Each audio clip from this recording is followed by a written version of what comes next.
Oke Kakak dan Ayu semua, hari ini kita akan melanjutkan materi minggu lalu pada bab yang sama yaitu bab himpunan. Hari ini kita akan membahas 4 submateri. Yang pertama diagram Venn, yang kedua himpunan semesta, yang ketiga himpunan bagian, dan yang keempat himpunan kosong. Oke, bahasan yang pertama adalah diagram Venn.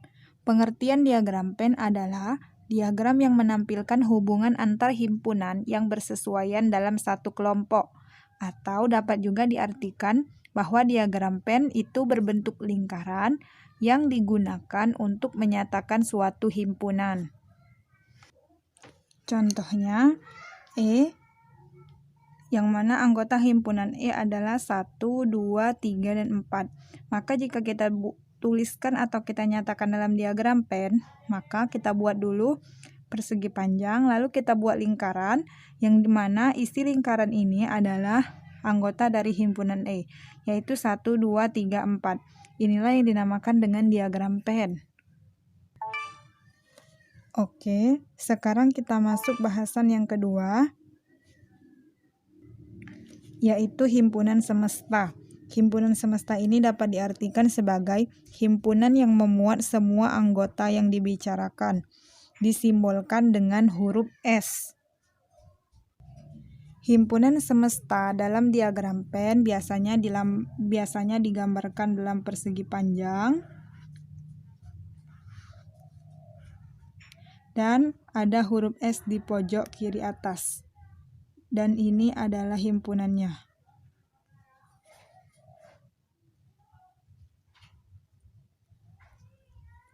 Seperti itu.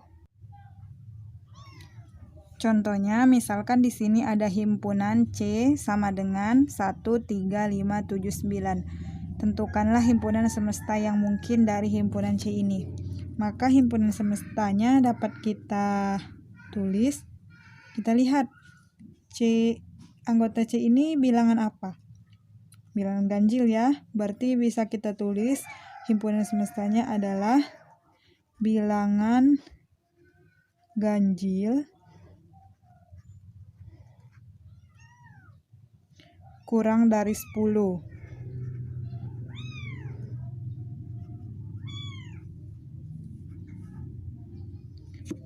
Atau dapat juga kita tulis bahwa himpunan semestanya adalah bilangan asli, karena angka 1 sampai 9 ini termasuk bilangan asli.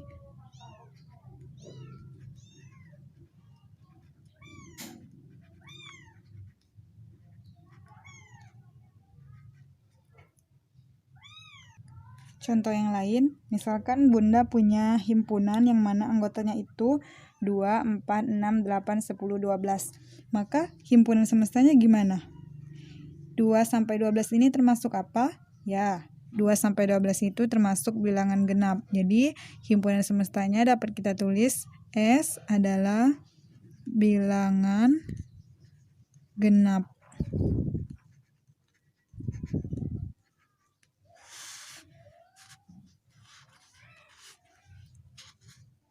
Jika kita tulis di dalam diagram Venn, maka kita buat dulu persegi panjang. Lalu jangan lupa di sini diberi huruf S untuk menandakan bahwa ini adalah himpunan semesta. Dan lingkaran, di sini kita kasih huruf D untuk menandakan bahwa nama himpunan ini adalah himpunan D. Baru isinya 2, 4, 6, 8, 10, 12. Seperti itu. Materi selanjutnya yaitu himpunan bagian.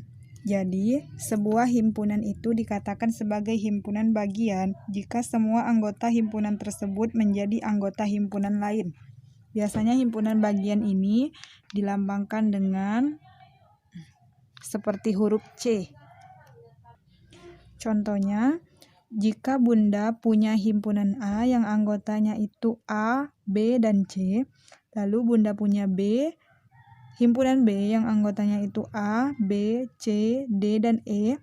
Pertanyaannya, apakah A adalah himpunan bagian dari B? Maksud dari pengertian tadi di mana sebuah himpunan dikatakan sebagai himpunan bagian jika semua anggota himpunan tersebut menjadi anggota himpunan lain. Nah, anggota A, anggota pada himpunan ini ada nggak di himpunan B? Ada kan? Karena setiap anggota A ada di anggota himpunan B, maka dapat dikatakan bahwa A himpunan bagian B. Atau bisa kita tulis A himpunan bagian B.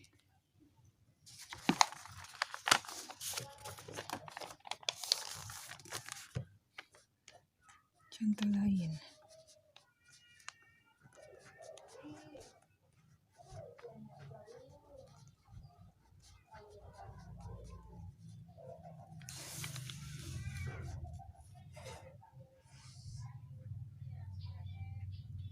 Contoh lain, jika Bunda punya himpunan C 1, 2 dan himpunan D 1, 2, 3.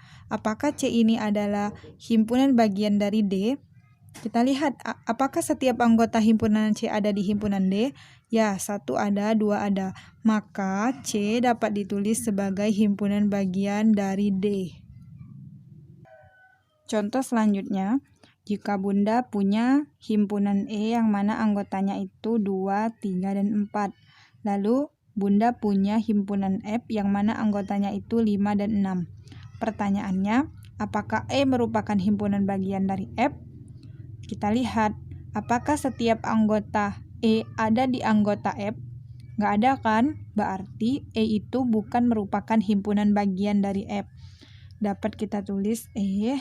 Jika tadi kalau dia himpunan bagian kan lambangnya C. Kalau dia bukan himpunan bagian, maka C-nya kita coret. Jadi ini lambang untuk bukan himpunan bagian. Selanjutnya yaitu tentang rumus untuk menentukan banyaknya anggota himpunan bagian. Di sini, untuk menentukan banyaknya anggota himpunan bagian, kita dapat memakai rumus N sama dengan 2 pangkat N, di mana N ini adalah jumlah anggota himpunan bagian, sedangkan N yang kecil ini adalah jumlah anggota himpunan. Gimana maksudnya? Kita langsung saja ke contoh soal ya. Oke, kita langsung ke contoh soal. Contohnya diketahui A, ada himpunan A yang mana anggotanya A, B, dan C. Pertanyaannya adalah, banyak kemungkinan himpunan bagian yang terbentuk adalah. Pertama, kita harus tahu dulu berapa banyak anggota himpunan A. Untuk mencarinya, kita menggunakan rumus yang sudah kita bahas tadi. N sama dengan 2 pangkat N sama dengan 2, karena banyak anggota himpunan A ini ada 1, 2, 3, maka 2 pangkat 3 sama dengan 2 dikali 2 dikali 2 sama dengan 8. Oke, karena kita sudah tahu bahwa banyaknya anggota himpunan bagian dari A tadi adalah N sama dengan 2 pangkat 3 sama dengan 8, maka untuk menentukan banyaknya himpunan bagian dari A ini, kita mengacu pada bilangan yang ada pada segitiga Pascal. Kita lihat, N-nya tadi ada berapa? 1, 2, 3. Kita lihat, mana yang N sama dengan 3? Ini ya, N sama dengan 3. Yang mana jumlah seluruh himpunan bagiannya ada 8. Maka kita mengambil pola bilangan ini. 1, 3, 3, 1. Untuk N sama dengan 3, yang mana seluruh anggota himpunan bagiannya adalah 8.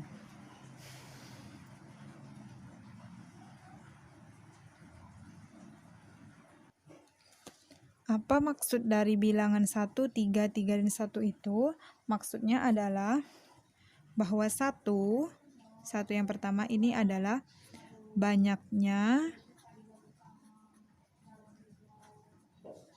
anggota himpunan bagian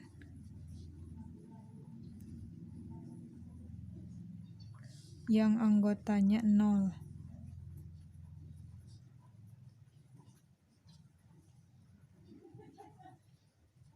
Yang anggotanya 0 elemen.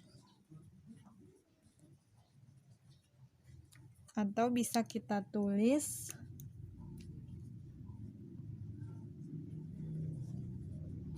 himpunan kosong. Sedangkan angka 3 ini menyatakan banyaknya himpunan bagian yang anggotanya 1 elemen. Apa saja itu? Ini tadi himpunannya kan A, B, C. Maka A, himpunan B, himpunan C. Karena mengikuti ini ada 3, 1, 2, 3. Selanjutnya, ini 3 lagi. Itu menyatakan banyaknya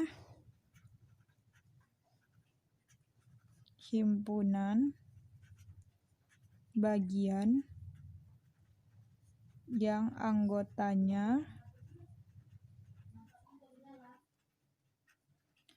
2 elemen. Bagaimana maksudnya? Maksudnya seperti ini. 2 elemen, berarti dalam satu kurung kurawal ini ada 2 anggota. Pertama A, B. Selanjutnya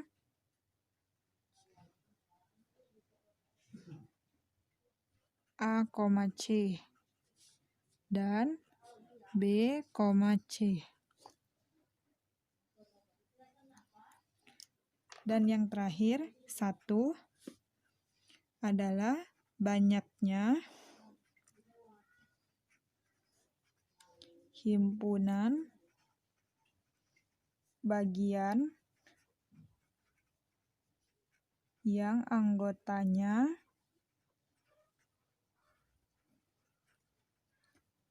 3 elemen. Siapa itu? Ya, himpunan A itu sendiri, yang mana anggotanya A, B, dan C. Jadi dapat kita tuliskan bahwa banyaknya kemungkinan himpunan bagian dari himpunan bagian A itu kan jumlahnya tadi ada 8 ya. Ada 8, maka dapat kita tuliskan yang pertama ini himpunan kosong, kemudian himpunan A, himpunan B, himpunan C, lalu himpunan AB, himpunan AC, dan himpunan BC. Dan yang terakhir himpunan ABC. Kita hitung benar nggak jumlahnya 8? 1, 2, 3, 4, 5, 6, 7, 8. Seperti itu. Jika ada pertanyaan, tentukan himpunan bagian sejati. Nah, maksud himpunan bagian sejati ini adalah himpunan yang anggotanya itu bukan himpunan kosong dan bukan bukan himpunan itu sendiri. Jadi himpunan sejati dari himpunan bagian ini yaitu himpunan A, himpunan B, himpunan C, himpunan AB, himpunan AC, dan himpunan BC. Sedangkan himpunan bagian tak sejati adalah himpunan itu sendiri dan juga himpunan kosong. Ini merupakan himpunan bagian tak sejati. Ini juga merupakan himpunan bagian tak sejati. Yang selanjutnya yaitu himpunan kuasa. Himpunan kuasa ini adalah himpunan yang memuat semua anggota himpunan bagian. Contohnya, tadi Bunda punya himpunan A yang mana anggotanya A, B, C. Dan kita juga sudah tahu bahwa himpunan bagian dari A itu adalah himpunan kosong, himpunan A, himpunan B, himpunan C, himpunan AB, himpunan AC, himpunan BC, dan himpunan ABC. Nah, gimana himpunan kuasanya? Himpunan kuasa A. Jadi himpunan kuasa A ini kita tulis sebagai HK. Himpunan kuasa dari A. HKA, himpunan kuasa dari A. Karena pengertiannya tadi adalah himpunan yang memuat semua himpunan bagian. Jadi, semua himpunan bagian dari A ini kita bentuk lagi menjadi sebuah himpunan.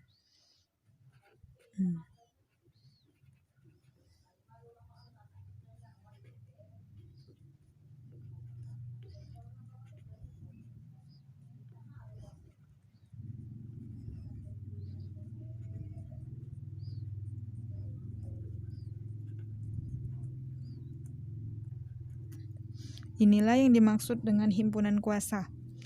Himpunan baru yang terbentuk dari anggota, yang mana anggotanya itu merupakan semua anggota himpunan bagian tadi. Seperti itu. Oke, selesailah materi kita hari ini tentang diagram Venn, himpunan semesta, himpunan bagian, dan himpunan kuasa. Mungkin dari keempat submateri ini yang paling rumit adalah tentang himpunan bagian. Nanti jika ada yang kurang jelas, silakan bertanya di forum diskusi ya.